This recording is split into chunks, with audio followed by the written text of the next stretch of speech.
To halt this offensive buildup, a strict quarantine on all offensive military equipment under shipment to Cuba is being initiated. All ships of any kind bound for Cuba, from whatever nation or port, will, if found to contain cargoes of offensive weapons, be turned back. It shall be the policy of this nation to regard any nuclear missile launched from Cuba against any nation in the Western Hemisphere as an attack by the Soviet Union on the United States, requiring a full retaliatory response upon the Soviet Union. I call upon Chairman Khrushchev to halt and eliminate this clandestine, reckless, and provocative threat to world peace.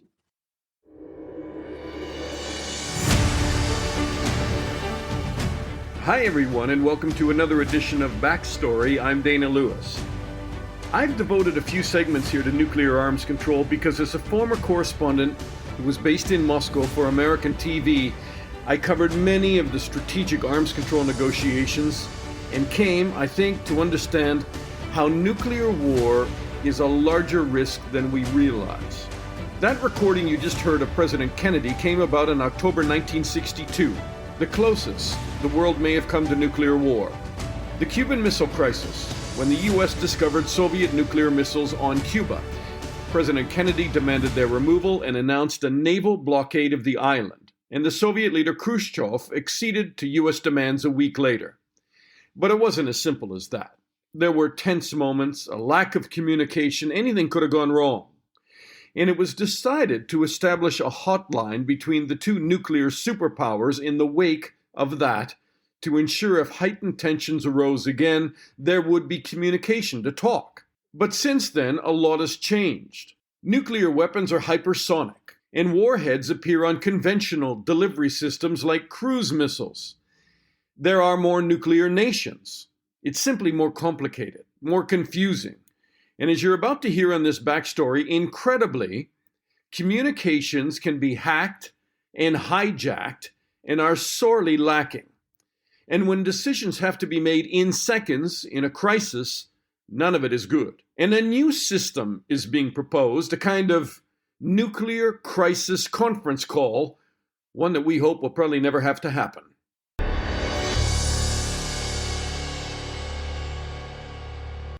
All right, joining me now from England is Rear Admiral John Gower, who served until his retirement in 2014 as the Assistant Chief of Defense Staff, Nuclear, Chemical, Biological in the UK Ministry of Defense. Hi, John. Thanks for joining me. Hello, Dana. Good to see you again. And Philip Reiner from California is the Chief Executive Officer of the Institute for Security and Technology. Philip, thank you. It's really great to be here. Thanks for having me. Philip, first of all, you are a podcast expert because I've listened to your podcast. What's it called again? We have a podcast that's focused on a very niche set of issues in the nuclear domain. We call it the fourth leg. That's what I listened to. And I thought you've got some great segments there. And I've stolen all the questions from that. They were so good. Let's talk risk, first of all, before we talk about communication. I mean, are there 9 countries? Somebody said 7 in one of your broadcasts. Russia, the United States, China, India, Israel, France, North Korea, Pakistan, and the United Kingdom. I hope somebody was counting. Do they communicate if there's a crisis like the Cuban Missile Crisis? Do you want to take that first, Philip? Well, there are historical precedents via which nations that maintain a nuclear weapons arsenal are able to potentially communicate with one another, much of which actually springs out of something you referred to, the Cuban Missile Crisis, where the United States and the Soviet Union found themselves in the lead up to what could have been a disastrous nuclear exchange without said means for communication. And what it did was it established a historical precedent via which the red phone was something that was deployed for leader level engagement in the lead up to and in order to avoid such a nuclear catastrophe. And what you found in that instance was this diplomatic and technical means of a hotline via which the two leaders could communicate with one another. And it is something that has evolved over time. And I'd love to, invite John in to talk about this a little bit as well. It's something that's you can find in a number of different historical examples, really in a number of the different nuclear dyads around the world. It is not something, however, that has been revisited for quite some time, both from a political and a technical perspective, much less acknowledging how the nuclear world that we live in has evolved from kind of these dyadic relationships into a much more multipolar reality. John Gower, I've not been in the White House, but I have been in the Kremlin and seen these rickety old white and red telephones that, are crisis lines. And surely it has evolved from that, because the weapons themselves, and I would think that the time, those precious minutes involved in being able to respond to a crisis, that is also, a moving target, because the missiles are getting faster and the time is getting shorter. Well, I think that there are several changes. I wish I could allay your concern about this catching up with the reality of the world, but the truth is, apart from with the possibility of Russia to America, one-to-one, Moscow to Washington, and I don't have any specific knowledge, but I think given all the arms control and arms reduction activity, that's probably the hotline that is the most likely to be effective one-to-one. But the world has significantly changed, and it is no longer a crisis in a nuclear domain is not going to be just for the two guys head-to-head on that particular crisis. For a start, and for a long time, NATO as an organization has 3 nuclear-armed states in its membership, and they have needed a way to communicate with each other and with the rest of their allies in any crisis. So that is a separate thing. It's not a hotline. It's a series of abilities within the NATO infrastructure to communicate. But we have the de facto 4 who have become nuclear-armed states since the P5 joined the Nuclear Non-Proliferation Treaty. We have India and Pakistan, who have a history of going toe-to-toe over a whole load of things. We have the DPRK, North Korea, and we have Israel, who is reputed to own nuclear weapons but doesn't talk to anyone about that. So a crisis, and of course the P5, China, Russia, and the 3 NATO allies, UK, France, and the US. And any crisis that is approaching a level where nuclear weapons may be employed involves every one of those to a great extent. I want to ask you about that, but first will you give me an idea of a crisis? I mean, what would it be a launch? Would it just be tensions on the border? Probably all of the above, right? Well, the answer is all of the above. But what has significantly changed is that the things that people were afeared of in the Cuban Missile Crisis and for most of the Cold War were a strike from the blue by the opposing superpower who suddenly got up one morning and decided they could win a nuclear exchange. And the entire politics and armaments of the Cold War, the rush up to 60,000 warheads, was based on that premise. That is still a possibility, but in my view and in view of many others, that is really the outside risk. The risk is that nations colliding with each other over a whole host of things, from the availability of water, the effects of climate change, ambitions in the South China Sea, India and Pakistan's enmity, and a whole host of other issues, will stumble into a crisis where, through misinterpretation or miscalculation, nuclear weapons will be employed. And this is not helped by having a whole batch of nuclear weapons and the death of the INF Treaty. They're all increasing the chances of these slightly easier to use mentally nuclear weapons being used. And so what is needed really is a proper way in the 21st century of communicating yourself away from the brink. And I think Philip and his team have used, operations at the brink, and that's exactly what we're talking about.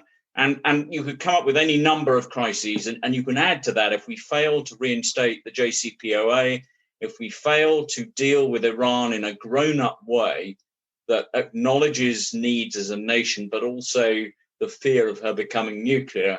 And in recent weeks, they've been very vocal about how if it's got wrong, they will follow a nuclear path in a way that they've not been vocal over the years of the worry about them. That just adds, you then have 10. And then you have just not the old mutually assured destruction argument where one side, wouldn't push the button because they know that the other side would destroy them as well. But now you have a lot of these weapons like hypersonic, I don't want to use Trump's term, but hypersonic weapons, and then cruise missile deployment with nuclear warheads, which suddenly one nation doesn't know what's incoming. Is it nuclear or is it conventional?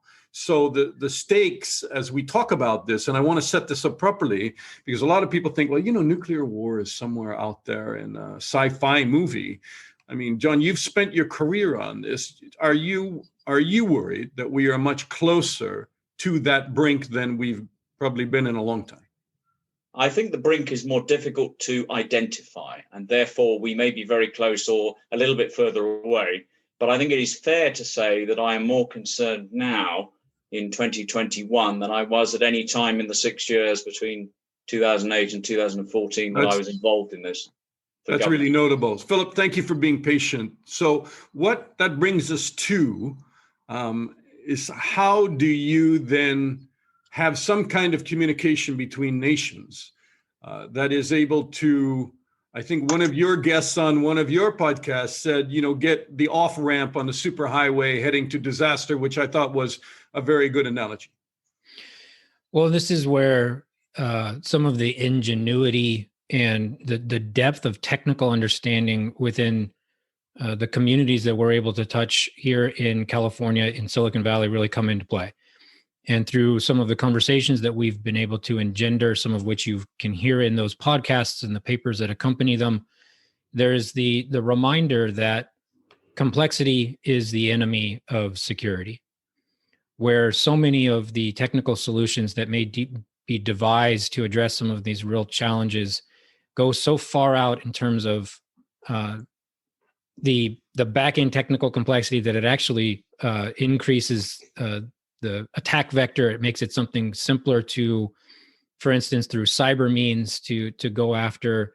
How can we, from a jumping off point, actually build something from the firmware all the way up that can, through a very transparent open source process, be collectively and collaboratively built that these nuclear weapons states could turn to as a communications option? So take me through the range of that. One would be, in the old days, that rickety old phone, hotline, a bilateral hotline between the two nations that have the tensions. And now you're talking about Catalink. That's how, am I saying it properly? And what is the name? That is right. So this capability that we've been talking about potentially building we call it Catalink, and Catalink consists of essentially two different components. There's an endpoint device that is actually used somewhat similar to the telephone that one recognizes today, and then there is a system upon which that can actually ride, which we call the ROCs. And so there's the puck device and the ROCs network upon which the signal has to travel. You've completely lost me. I hope you weren't meaning to do that. The intent, and that's somewhat ironic there, because it's an attempt to simplify things, is to build a very basic communications device that you can open source the code for, all the way up from the actual silicon. You can show that it's something that's secure. And so what we have been able to do is we can talk to someone like Eric Gross, who is the former security chief at Google. You can talk to one of his counterparts who is also at Google, who is referred to as the high priest of core boot in the communities in which he exists. These are folks who have thought for many, many years about how do you actually build software that is reliable, that is verifiably secure. And the intent here, and this gets back to some of what John was talking about, how do you then get that into the hands of not just the United States and Russia, who may have very well developed capabilities, but you're talking about a much more diverse set of actors who need this sort of capability to potentially reduce the increasing tensions that are building up to a potential nuclear exchange. Well, let me bring John in here. By the way, you said puck. Would you say that to a Canadian? We get the wrong idea right away. But there's no ice in this one, and there's no hockey. So, John, this is something that would bring in all nations, because I presume, first of all, to set the scene for that, a launch somewhere, if that's what we're talking about, people don't necessarily know what the target is and where it's headed, and suddenly everybody moves to a hair trigger, and you can have a very dangerous exchange, maybe with nations that were not even part of the original conflict. Is that the idea? Well, I think I'd walk back a little bit from that. I mean, clearly it has a use when launch has happened, but its primary use is to prevent the transition to nuclear weapon launch. And I think the significant things that this open source based technology would bring is the critical issues which we've seen in Hollywood. Do you know who the guy or girl is at the other end of the phone? Can you be certain that they are the leader of that particular nation? Can you have a conversation with them, with other leaders of directly involved nations? And I would say that is the nuclear armed states to start with. And can you have such a conversation within all levels of disaster? So after launch as well, and in fact, after detonation. And I think the trick here is that this is, in technological terms, it's relatively simple, but the trick is not to try and make another iPhone. This is about making it capable simply to conduct the sort of textual messaging that would need to be undertaken to identify what's going down, to talk and to deconflict. Would Catalink be audio? Would it be strictly an audio telephone call that's encrypted so somebody couldn't hack in there? I think that is for discussion, but at its primary level, it's like a text messaging service. And so it is about the identification and the cryptology of that through an open source algorithm that gives confidence and trust between the nuclear armed states who take this system up, that when they speak on it, the people they want to listen can listen at the right level, and nobody else can get in the way or spoof it. And I think it is demonstrating that capability through the kind of open source technology. And one of the problems with people thinking about this is they're too used to a new thing having all the bells and whistles they want. And largely it's the bells and whistles, the ability to send images or music or video, like we're doing now with Zoom. It's those bells and whistles that give problems with security and with identity and with hacking. And if you shed all of that, if you bear it down to its barest elements, you want the president to be able to talk to the supreme leader, to be able to talk to the prime minister in a tripartite way and get everybody to calm the hell down. That's exactly what this is going to bring. So somebody's rolling out a mobile launcher, and somebody sees it on a satellite.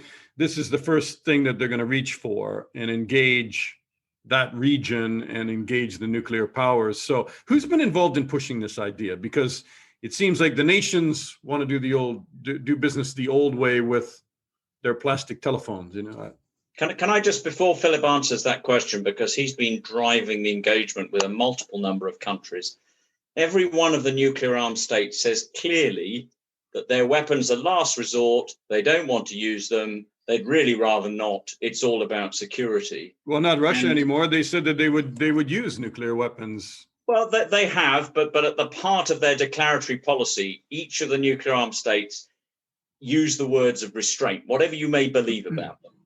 But this is the ultimate level of restraint. And so if they believe what they say, if they do what they say on the tin, they should have something like this. But I'll let Philip answer your question. Yeah, Philip, try and reassure me a little bit, because when they talk about restraint and we talk about some of the nations that are involved in this conversation, it's not very consoling, is it?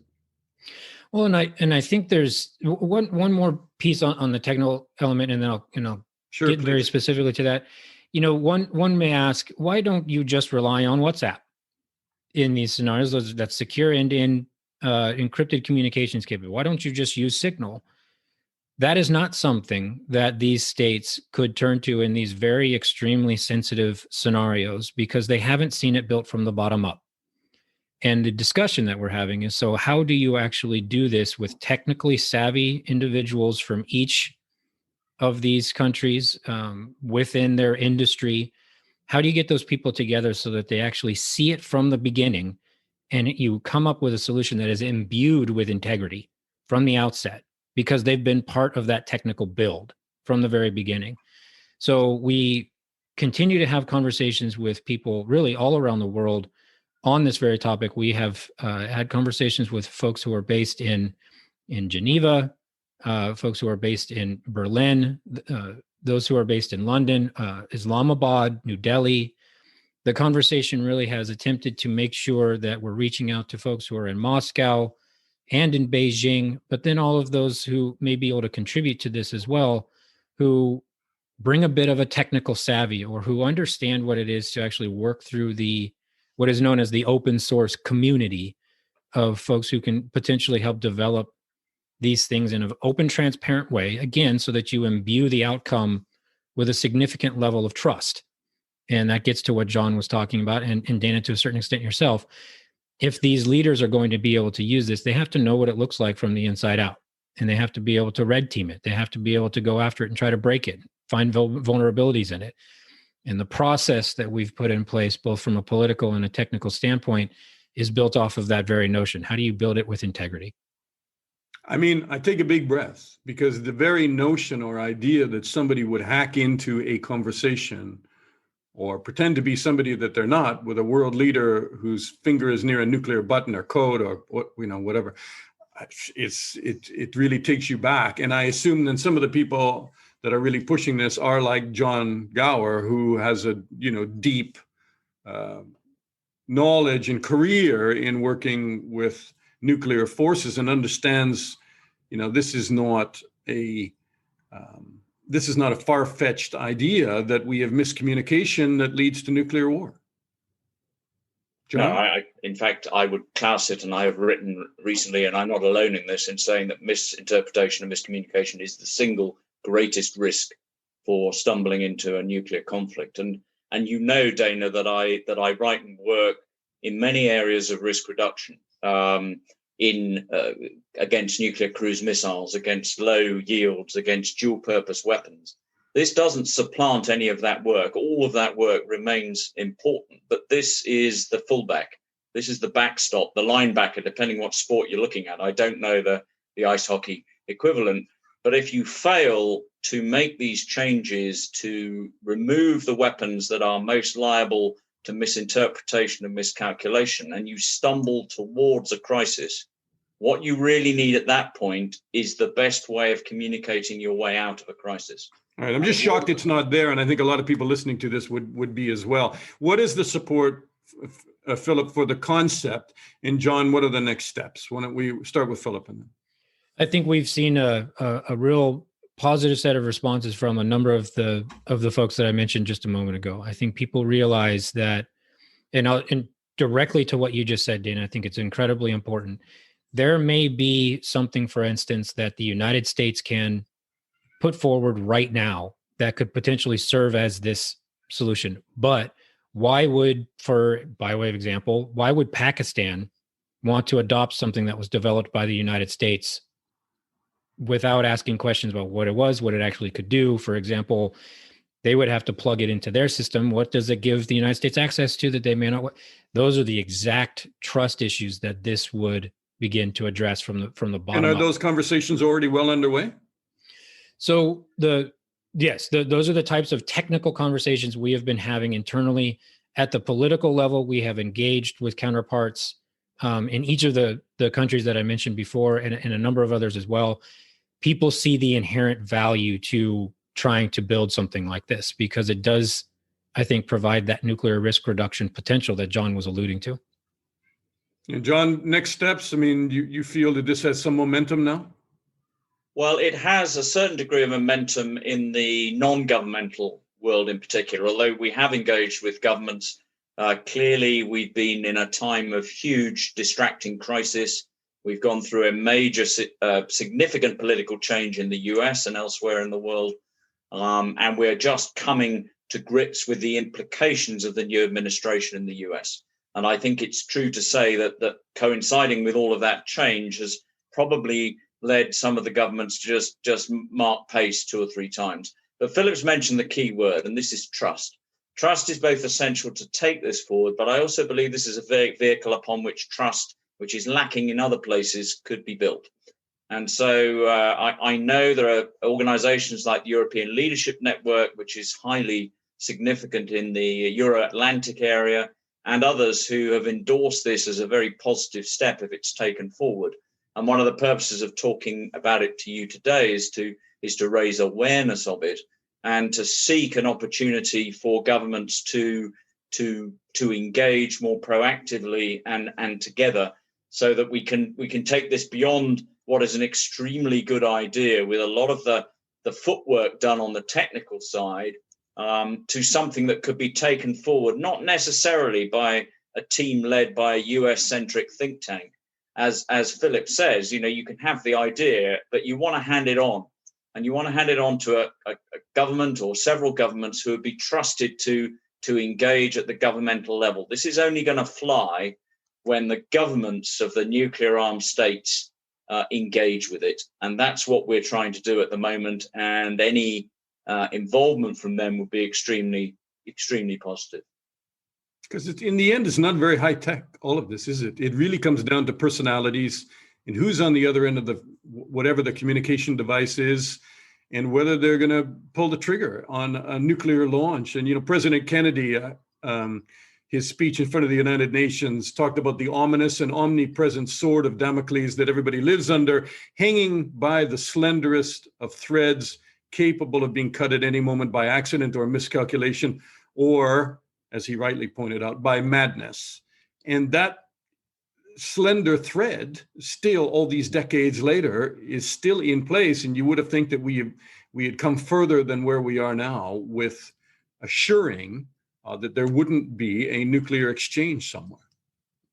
I think something like this, Dana, and I agree with all that you've said, is part of this re-establishment of trust. The last time that we had a positive level of trust, in my mind, was around 2010.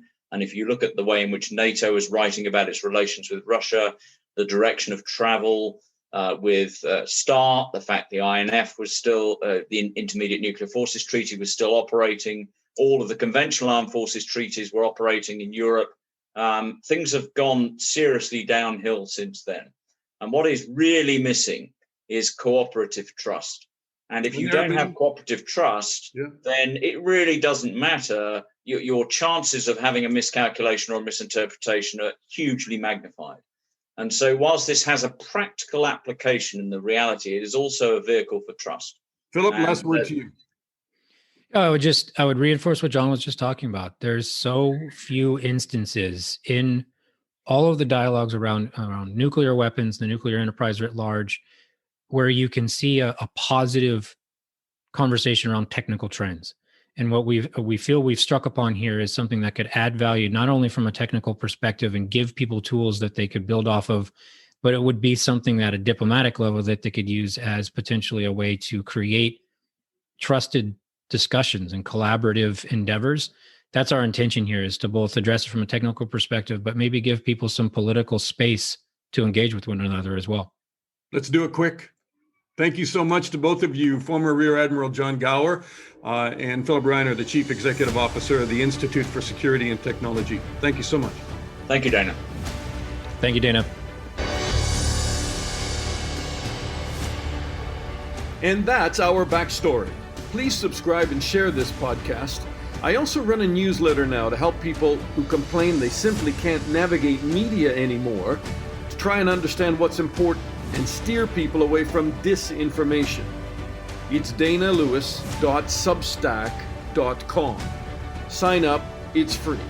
I'm Dana Lewis reporting from London. Thanks for listening, and I'll talk to you again soon.